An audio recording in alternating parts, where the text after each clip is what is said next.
దాదాపు 2 ఏళ్ల తర్వాత షేక్ హసీనా ఢిల్లీలో మీడియాతో మొదటిసారి మాట్లాడారు.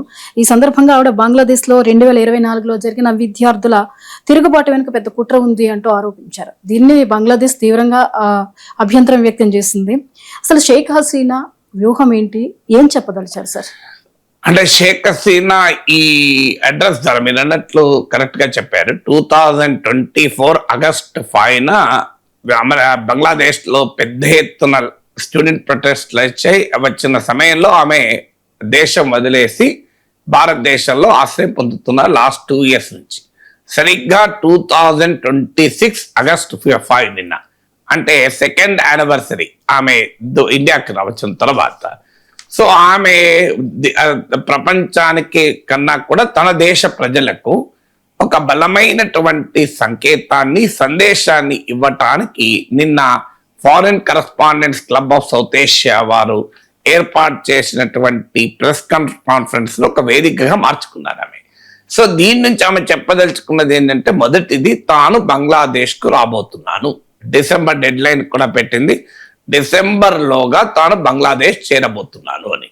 ఇదొక మేజర్ స్టేట్మెంట్. ఎందుకంటే బంగ్లాదేశ్ లో షేక్ హసీనా ప్రభుత్వ పతనము, ఆమె దేశం విడిచి వెళ్ళాక పెద్ద ఎత్తున అవామీ లీగ్, ఆమె పార్టీ అవామీ లీగ్ నిర్బంధాన్ని ఎదుర్కొంటోంది. ఇప్పటికీ కూడా అవామీ లీగ్ దేశంలో 40% ప్రజల 40% ప్రజల మద్దతు ఉంటుంది. అవామీ లీగ్ నాయకుల ఇళ్లను తగలబెడుతున్నారు, వాళ్ళ ఆస్తులు ధ్వంసం చేస్తున్నారు, వాళ్ళపైన దాడులు చేస్తున్నారు. నిన్న కూడా మీకు Bangladesh iconic cricketer Awami league నిన్న అవామీ లీగ్ వాళ్ళపైన దాడులకు కాదు, ఆయన ఐకానిక్ క్రికెటర్ ఆయన ప్రెస్ కాన్ఫరెన్స్ లో షేక్ హసీనాతో పాల్గొన్నందుకు ఆయన ఇంటి పైన పెట్రోల్ బాంబులతో దాడులు చేశారు. అవామీ లీగ్ వారు ఎక్కడుంటే అక్కడ అటాక్ చేస్తున్నారు. సో అందువల్ల ఆ పార్టీ నిషేధించారు, ఎన్నికల్లో కూడా ఆ పార్టీ పోటీ చేయలేదు. అందువల్ల ఇవాళ ఆమె తాను నిర్మించినటువంటి, తన తండ్రి ఏర్పాటు చేసి తాను నిర్మించినటువంటి అవామీ లీగ్ పొలిటికల్ ఎగ్జిస్టెన్స్ ఉండాలి అంటే ఆమె ఈ మాతృదేశానికి తిరిగి వెళ్ళాలి. అయితే ఆ తిరిగి వెళ్తే ఏ రిస్క్ ఉంటుంది, దేనికైనా తాను సిద్ధము, చావో రేవో తేల్చుకోవటానికి వెళ్తున్నాను అనడం ద్వారా తన మద్దతుదారులకు ఒక కొత్త ఆశల్ని, స్ఫూర్తిని కలిగించింది. ఎందుకంటే ఆమె నవంబర్ 2025లో ఆమె పైన బంగ్లాదేశ్ లో ఉన్న ప్రభుత్వం ఏర్పాటు చేసిన ఇంటర్నేషనల్ క్రైమ్స్ ట్రిబ్యునల్ ఆమె క్రైమ్స్ అగైనెస్ట్ హ్యుమానిటీ అన్న పేరిట, అంటే 1400 మంది నిరసనకారులను చంపమని ఆదేశించింది, కాల్పులు జరపమని ఆమె పైన ఆరోపణ చేస్తూ ఆమెకు ఉరిశిక్ష విధించారు కూడా.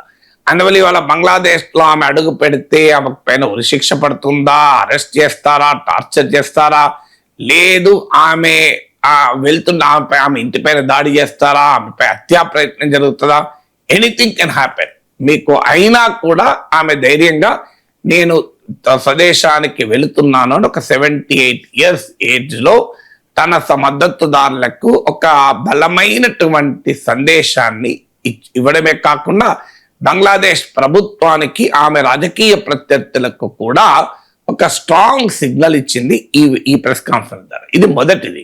రెండవది ఏంటి అంటే, ఆమె ఆ వర్షన్ ఆఫ్ డెవలప్మెంట్స్, ఆమె ఆగస్టు 5, 2024లో దేశం విడిచి వెళ్లే సమయంలో 2 hours టైం కూడా లేకుండే. అంటే ఆమె ఆఖరికి తమ దేశ ప్రజలను ఉద్దేశించి ఒక మెసేజ్ కూడా రికార్డు చేసుకోవాలని అనుకుంటే కూడా సైన్యం చెప్పింది, సమయం లేదమ్మా, మీరు తక్షణం దేశం విడిచి వెళ్ళకపోతే మీ ప్రాణాలకి ముప్పని. ఎందుకంటే కొన్ని వేల మంది నిరసనకారులు వేగంగా ఆమె ఇంటిపైకి ముట్టడించడానికి వస్తున్న సమయం.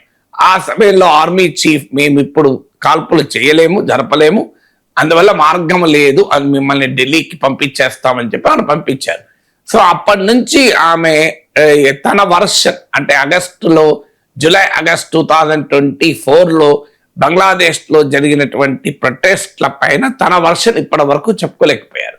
అందువల్ల నిన్నటి వేదికను ఉపయోగించి ఆమె తన వర్షన్ చెప్పుకున్నారు. అంటే జరిగింది ఏంటి, ఇది స్టూడెంట్ ప్రొటెస్ట్లు కాదు, యాక్చువల్గా ఈ ప్రొటెస్ట్ స్టార్ట్ అయింది ఎలా అంటే కోటా రిఫార్మ్స్ కొరకు. అంటే బంగ్లాదేశ్ లో ఈ 1971 లిబరేషన్ వార్, బంగ్లాదేశ్ స్వాతంత్ర ఉద్యమం, విమోచన ఉద్యమంలో పాల్గొన్న కుటుంబాల పిల్లలకు రిజర్వేషన్లు బంగ్లాదేశ్ ప్రభుత్వ ఉద్యోగాల్లో ఉండేది.